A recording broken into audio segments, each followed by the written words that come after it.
গ'লে নেশ্যনেল ৱাইজত যিখিনি child marriage free India campaign চলি আছে সেই কেম্পেইনৰ আণ্ডাৰত যিমানবিলাক চিভিল ছ'চাইটি আছে বিশেষকৈ 160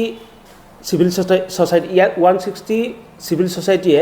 চাইল্ড মেৰেজৰ ওপৰত কাম কৰি আছে লগতে যিখিনি কাম কৰি আছে সেইখিনিৰ লগতে আমাৰ গভৰ্ণমেণ্টৰ যিখিনি CWC DCPU আৰু বিভিন্ন ধৰণৰ চাইল্ড লেবাৰ চাইল্ড ডিপাৰ্টমেণ্টৰ লগত কাম কৰি যিখিনি আগবাঢ়ি আহিছে সেইখিনি চাইল্ড মেৰেজক আমি কেনেকৈ ৰোধ কৰিব পাৰোঁ সেইটোক লৈ আমি সংকল্পবদ্ধ আৰু এইবাৰ দ্বিতীয় কথাটো হৈছে কি আমি পুৰুষ হিচাপে এটা কথা আমি উপলব্ধি কৰিছোঁ যে চাইল্ড মেৰেজটো আমি কমাব লাগে হ্ৰাস কৰিব লাগে কিয়নো আমি পুৰুষ হিচাপে কিছুমান নীতি নিয়ম মানি চলিব লাগে বা কিছুমান ৰীতি নীতি আমাৰ ধৰ্মৰ ৰীতি নীতি বিভিন্ন জাতি জনগোষ্ঠীৰ ধৰ্মৰ ৰীতি নীতি অনুযায়ী আমি বিভিন্ন ধৰণৰ কাৰ্যসূচীৰে বিবাহ মানে সম্পন্ন কৰিব লগা হয় কিন্তু তাৰ মাজতে আমাৰ এনেকুৱা হয় যে সৰু যিবিলাক ল'ৰা ছোৱালী বিশেষকৈ 18 বছৰ তলৰ ছোৱালী আৰু 21 বছৰ তলৰ ল'ৰাই বিবাহ পাশত আবদ্ধ হ'ব নোৱাৰে কিন্তু আমি আগত চোৱা নাছিলোঁ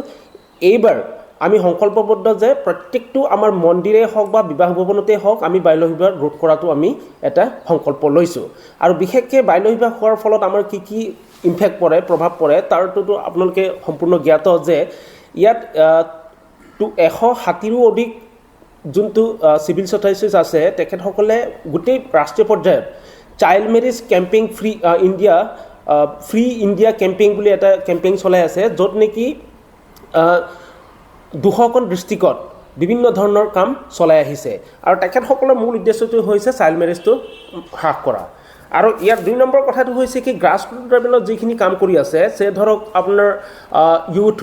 হওক বা গভৰ্ণমেণ্ট অফিচিয়েল হওক বা বিভিন্ন ধৰণৰ ষ্টেক হোল্ডাৰবিলাক গাঁও প্ৰধানৰ পৰা ষ্টাৰ্ট কৰি আশা অংগনবাদী যিসকল ষ্টেক হোল্ডাৰ আছে তেখেতসকলক লৈ পেলাই গ্ৰাছৰুটত যথেষ্ট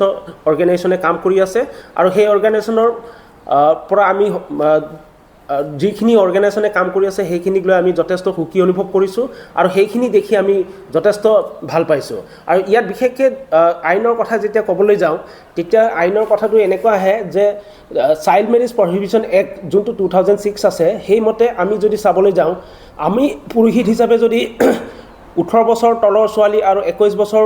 তলৰ ল'ৰা এজনক যদি আমি বিবাহ পাশত আবদ্ধ কৰাওঁ তেতিয়াহ'লে আমাৰ কিছুমান নীতি নিয়ম আছে মানে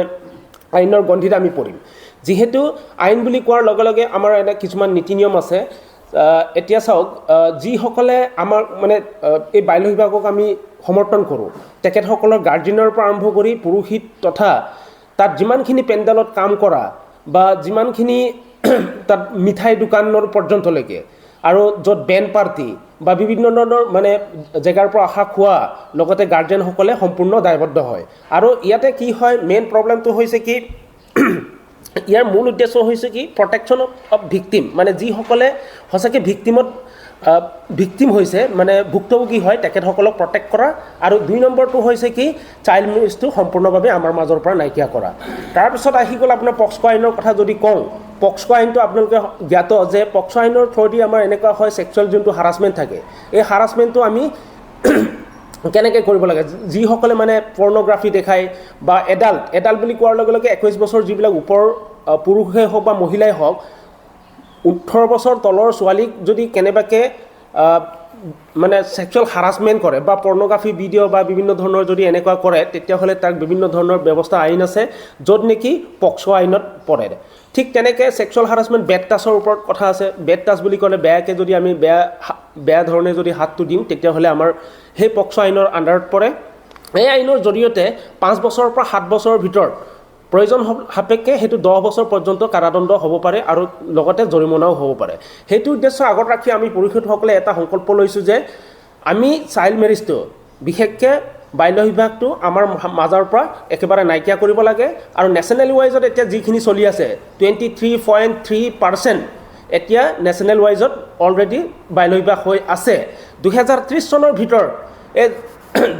জাষ্ট ৰাইটছ ফৰ চিলড্ৰেন বুলি এটা অনুষ্ঠানৰ লগত সংগতি ৰাখি 160টাৰো অধিক চিভিল ছ'চাইটিয়ে একেলগে কাম কৰি 2030 চনৰ ভিতৰত 5% কেনেকৈ আমি হ্ৰাস কৰিব পাৰোঁ তাৰ উদ্দেশ্য লৈ আমি সেইটো সংকল্প লৈছোঁ গতিকে আহ্বান জনাওঁ আৰু তেখেতসকলক আমি আহ্বান জনাইছোঁ যে তেখেতসকলৰ থ্ৰুদি আমি সংকল্প লৈছোঁ যাতে আমাৰ মাজৰ পৰা একেবাৰে বাল্য বিবাহটো নাইকিয়া কৰি দিম ধন্যবাদ। যিকোনো খবৰৰ বাবে যোগাযোগ কৰক 7099017330 লগতে 7099017110 নম্বৰত।